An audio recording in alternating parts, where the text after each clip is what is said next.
দেখো আমরা মেয়েরা সংসারের সব কাজ করি, রেশন দোকান, বাজার, তারপরে গম ভাঙানো, পোস্ট অফিস, ইলেকট্রিক অফিসে যাওয়া সব করি। আবার এসে ঘরের সংসারেরও রান্না বান্না কাজকর্ম সব করি। দেখো আমি রেশন দোকানে গেছিলাম রেশনের চাল নিয়ে আসতে। চালটা আমার ঢালা হয়নি। এই রেশনের চালটা দেখো খুব সুন্দর চাল দিয়েছে, তাই এবার আমি রেশন থেকে চালটা তুলে নিয়েছি যে এই চালের ভাতটা খাওয়া যাবে। এই রেশনের চাল এই দেখো 2 ব্যাগে রয়েছে, আমার ঢালা হয়নি। এখন আমি এই চালটা ঢালছি।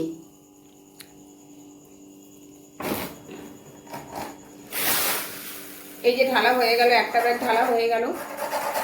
এইভাবেই আমি সংসারের কাজ বুঝে বুঝেই করি, যখন সময় পাই তখন সেই কাজটা করি। আবার গম আছে ওখানে, গম ভাঙাতে যেতে হবে। এইভাবেই আমরা মেয়েদের মেয়েদেরকে আমরা সবার আগেই বলবো, আমাদের আসনটা সবার আগে, কারণ আমরা সংসারে এত কাজ করি। হয়ে গেল চাল ঢালা।